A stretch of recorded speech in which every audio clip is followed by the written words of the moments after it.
नमस्कार साथियों। आयुर्वेदा फार्मासिस्ट की सीरीज को आगे बढ़ाते हुए आज के इंपॉर्टेंट क्वेश्चंस को हम डिस्कस करेंगे और ये ऐसे क्वेश्चंस हैं जो टॉप 10 मैगजीन्स में, न्यूज़पेपर में और अदर स्टेट के फार्मासिस्ट आयुर्वेदा में पूछे गए हैं। इंपॉर्टेंट है आज के क्वेश्चंस।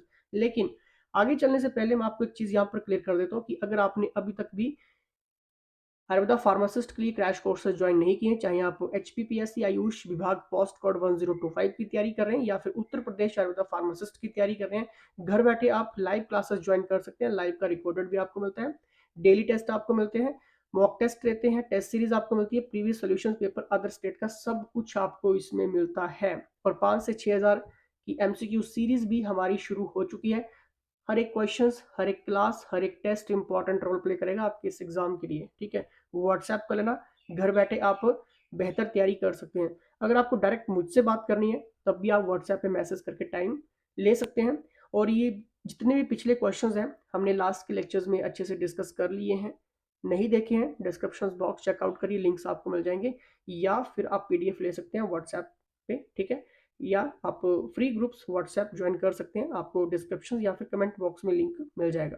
फिर भी अगर आपके कोई भी डाउट्स हैं, क्वेश्चंस हैं, क्वेरीज हैं, कोई चीज़ समझ नहीं आ रही है तब भी आप व्हाट्सएप पे हेल्प ले सकते हैं। चलिए क्वेश्चंस के ऊपर चलेंगे। क्वेश्चंस क्या है यहाँ पे? क्वेश्चंस यहाँ पे ये है कि इन आयुर्वेदा द डेफिनेशंस ऑफ स्वास्थ्य हेल्थ इज गिवन बाय आचार्य। किस आचार्य ने दिया था बताइए?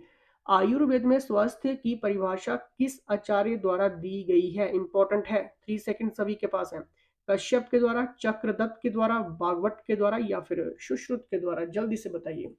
देखिए इसका सही आंसर होगा ऑप्शन नंबर 4 यानी कि सुश्रुत। देखिए आयुर्वेद में स्वास्थ्य की परिभाषा सुश्रुत के द्वारा दी गई है, लेकिन यहाँ से थोड़ा सा मॉडिफिकेशंस क्वेश्चंस रहते हैं, मैं आपको बता देता हूँ। स्वास्थ्य की आयुर्वेदिक परिभाषा देखिए, सुश्रुत ने एक स्वस्थ व्यक्ति की विशेषताओं का वर्णन किया है। इसका तात्पर्य है कि दोष संतुलन में होने चाहिए, पाचन अग्नि संतुलित स्थिति में होनी चाहिए, मन आत्मा भी सुखद स्थिति में होना चाहिए, धातु और मल को सामान्य स्थिति में काम करना चाहिए। ऐसे व्यक्ति को स्वस्थ व्यक्ति जो कहा जाता है। याद रख लो, ये जो कीवर्ड्स मैं आपको बताता हूं, ठीक है, ये याद रखा करें।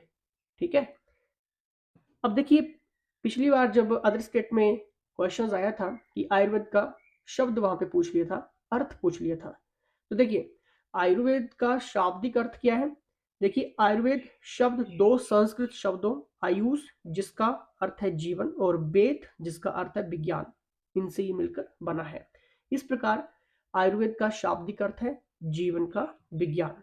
ठीक है, लाइक जरूर किया करें अगर आपको अच्छा लगता है तो। ठीक है, नेक्स्ट यहाँ पर देखिए, राष्ट्रीय ग्रामीण मिशन, राष्ट्रीय ग्रामीण स्वास्थ्य मिशन किस वर्ष में शुरू किया गया था? वेरी वेरी इंपॉर्टेंट क्वेश्चंस, यहाँ से क्वेश्चंस बनते हैं। National rural health mission was launched in which year? क्या ये 10 में, 5 में, 2000 में या फिर 2014 में शुरू किया गया था? जल्दी से बताइए। देखिए जब भी NRHM यानी कि राष्ट्रीय ग्रामीण स्वास्थ्य mission, national rural health mission की बात होगी, याद रख लेना 2005 में ये शुरू किया गया था। कंप्लीट जानकारी मैं आपको भी बताता हूँ, ठीक है, क्योंकि यहाँ से क्वेश्चंस बनते हैं। देखिए बड़े ध्यान से देखना। पहले हम बात करते हैं यहाँ पर NHM की। NHM यानी कि राष्ट्रीय स्वास्थ्य मिशन, इसकी फुल फॉर्म क्या है? National health mission. देखिए नेशनल हेल्थ मिशन में दो उपमिशन है। कौन कौन से? दो उपमिशन। कौन कौन से? NRHM, ठीक है, यानी कि राष्ट्रीय ग्रामीण स्वास्थ्य mission, national rural health mission, ठीक है, और दूसरा कौन सा है? नेशनल अर्बन हेल्थ मिशन यानी कि NUHM, हिंदी में राष्ट्रीय शहरी स्वास्थ्य मिशन। ठीक है, तो ये दो उपमिशन किसके हैं? NHM के। ठीक है, अब देखिए मैं आपको थोड़ा सा क्लियर यहाँ पे करवाता हूँ।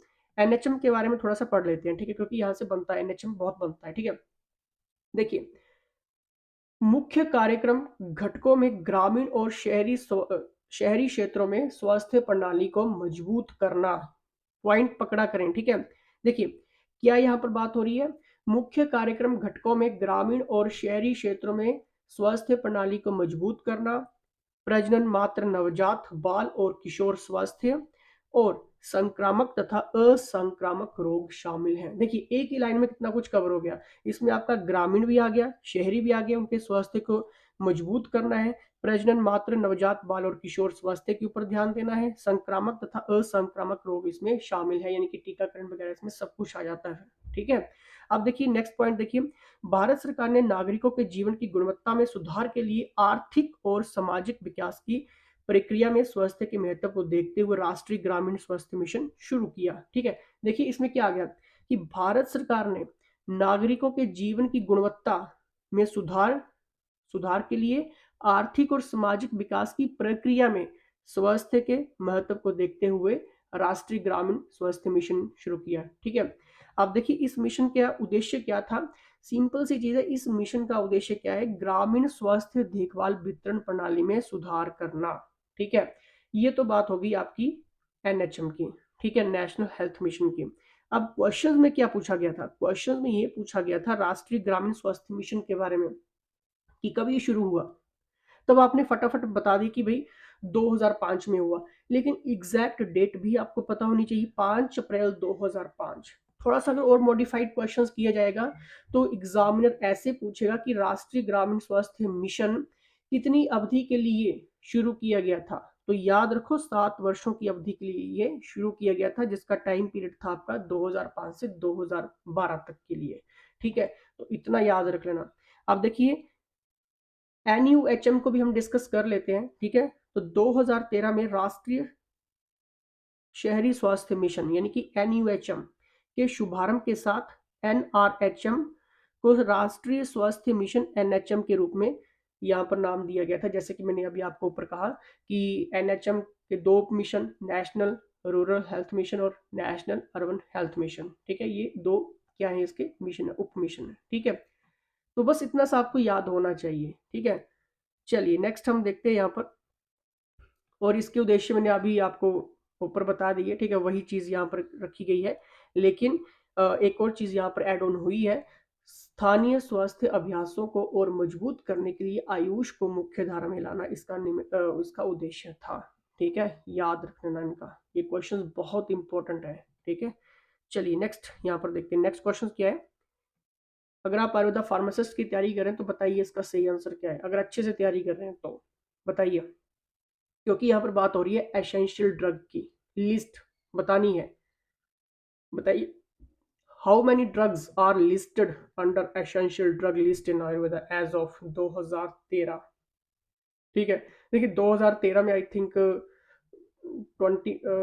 27 कुछ था। ठीक है, लेकिन वो अब मैटर नहीं करेगा। ठीक है, क्योंकि अब आपका लेटेस्ट पूछा जाएगा। ठीक है, तो ये 2013 की जगह आपको 2024 आ सकता है, 2023 आ सकता है। ठीक है, तो इतना याद रख लेना, क्योंकि ये क्वेश्चन उसी तरीके से बनाया गया है। ठीक है, 2013 नहीं होगा यहाँ पे। ठीक है, अब बताइए आयुर्वेद में कितनी दवाओं को अनिवार्य दवा सूची में सूचीबद्ध किया गया है, बताइए।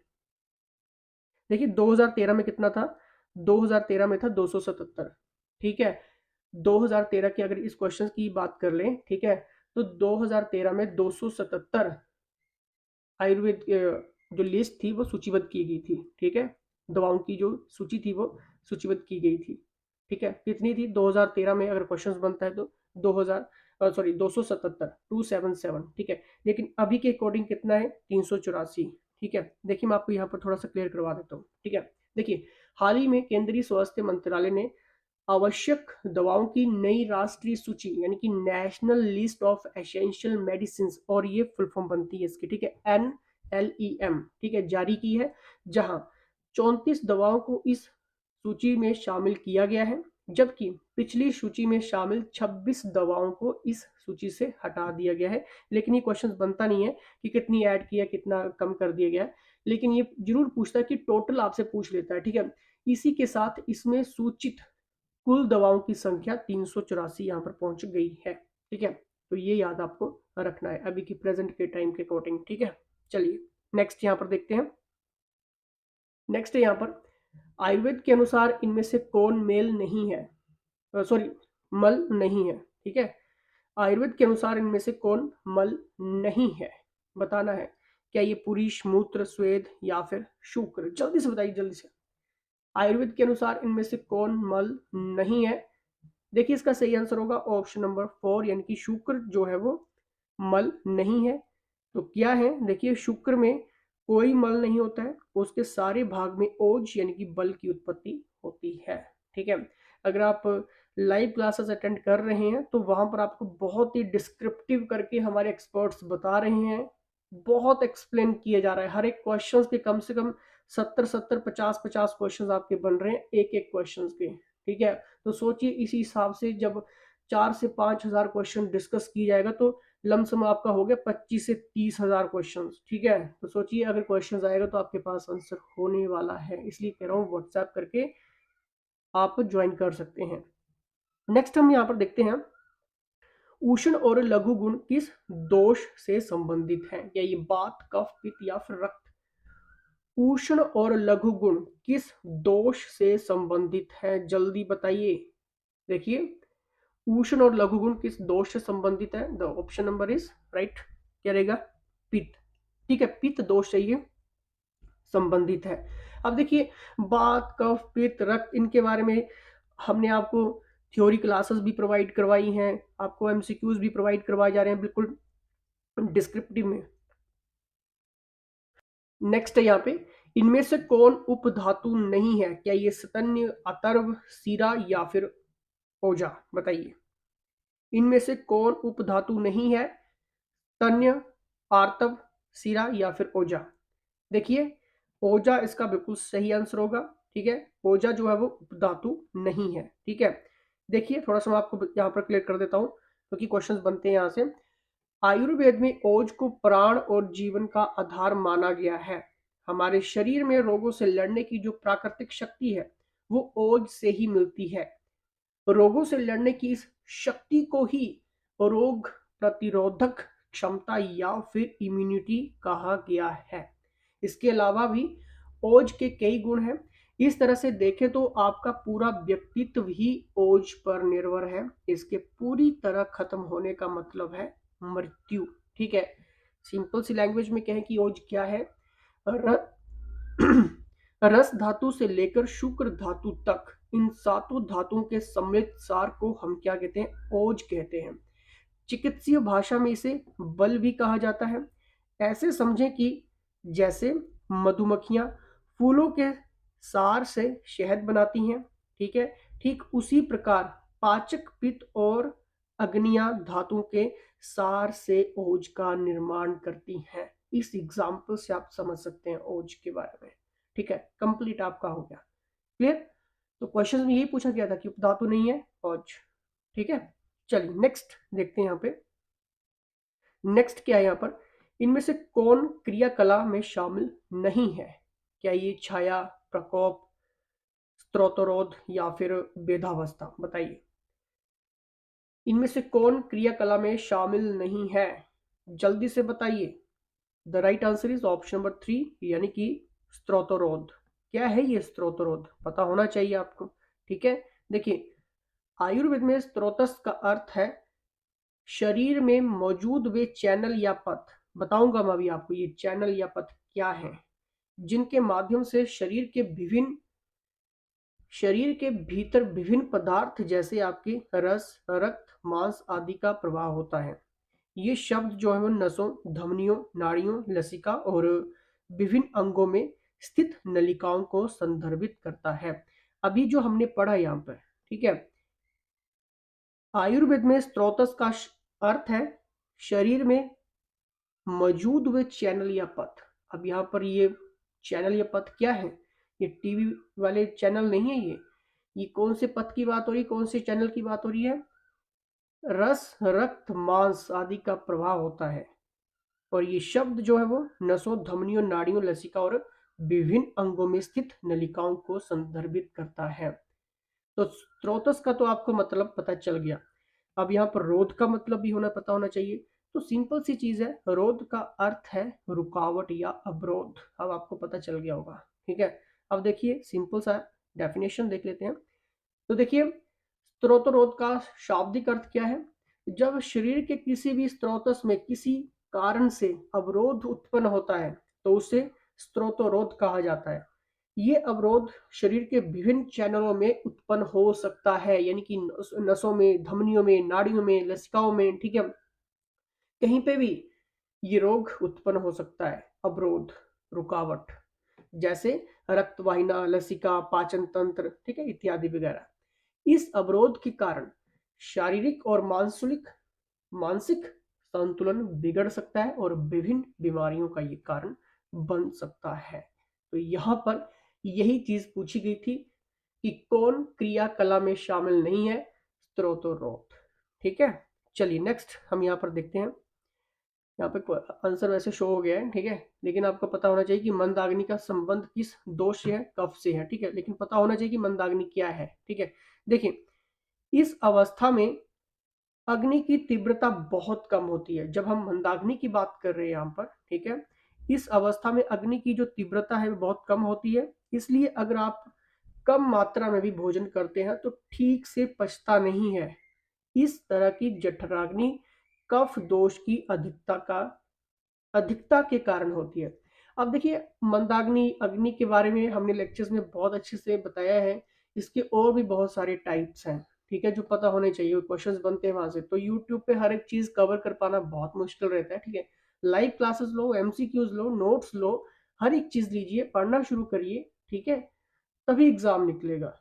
ठीक है, ऐसे बुक्स में अगर आप उलझे रहेंगे तो बुक्स देखिए बहुत ग्रंथ होते हैं ये आयुर्वेदा के, ठीक है, इनको कवर कर पाना बहुत मुश्किल है। एक एक शब्द से कई कई टाइप के क्वेश्चंस बन जाते हैं, ठीक है। देखिए नेक्स्ट, देखिए यहाँ पर इनमें से कौन सा स्थान चरक संहिता का एक भाग नहीं है, बताना है। इनमें से कौन सा स्थान चरक संहिता का एक भाग नहीं है। देखिए सूत्र स्थान भी है, विमान स्थान भी है, इंद्रिय स्थान भी है, लेकिन अरिस्थ स्थान नहीं है। तो इस हिसाब से क्वेश्चन नंबर 4 सही रहेगा। अरिस्थान चरक संहिता का भाग नहीं है। चलिए नेक्स्ट यहाँ पर देखते हैं। नेक्स्ट यहाँ पर आयुर्वेद के इनमें से किस भाग में अष्टांग शामिल नहीं है। ठीक है, देखिए इसके बारे में भी कंप्लीट हमने आपको लाइव क्लासेस में ऑलरेडी करवा दिया है, ठीक है। रसायन, बाजीकरण, स्त्री रोग चिकित्सा, काया चिकित्सा, ठीक है।